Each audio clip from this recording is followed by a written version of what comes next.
My wife is really good to me. After all these years of marriage, she knows me well. And she knows that sometimes I get a wee bit stressed. And it's true, I do. Sometimes I do get a wee bit stressed with all those crumbs that she drops off the sofa when she's watching the television or playing on her mobile phone. And so, just the other week, she did something very kind and thoughtful and generous, and she went out and she bought me a new Hoover. Would you look at that for a piece of kit?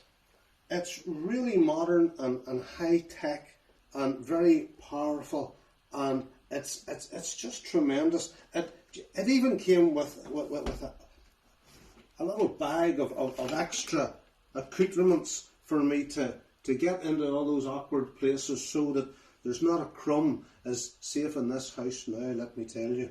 So yeah. Well, do you know what? There's something extra special with this one. Something that I never had on a previous Hoover. Wait till I show you. Because not only does it have a multi-positional head and all that sort of thing. Wait till you see this. It's got headlights.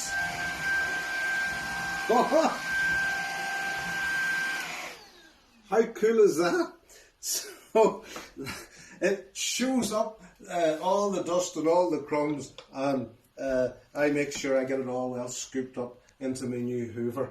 And it started me thinking about something we talked about way back near the start of lockdown. Some of you may remember there was a little video we took at Fanad Lighthouse when it was a really windy day, if you remember. And we were thinking about how comforting it would be if we were on a ship on a dark and stormy night out at sea, and we saw the steady light of Fanad, and we would know that we were on our way home. And Jesus is sometimes talked about as the light of the world. But there's different aspects to this. And I was reading just this morning in John's Gospel, chapter 3, where it talks about Jesus and how he's the light of the world. But not everyone appreciates the light, because some of the things in our lives, we don't really want them to be brought out in the open or addressed. And if we're honest, there are some things we maybe don't want to change. Listen to what it says in John 3. Whoever believes in Jesus is not condemned, but whoever does not believe stands condemned already, because he has not believed in the name of God's one and only Son. This is the verdict. Light has come into the world, but men loved darkness instead of light, because their deeds were evil. Everyone who does evil hates the light and will not come into the light, for fear that his deeds will be exposed. But whoever lives by the truth comes into the light, so that it may be seen plainly what he has done has been done through God.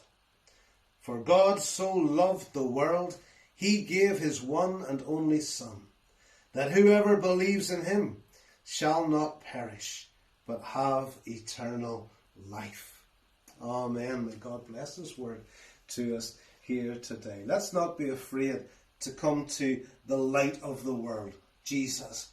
Because when he addresses something in our lives, it's not just to make us feel uncomfortable, but rather so that we might know his forgiveness and healing and cleansing and help for everything that is so much better.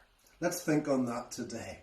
Now, if you'll excuse me, I have a wee job to do.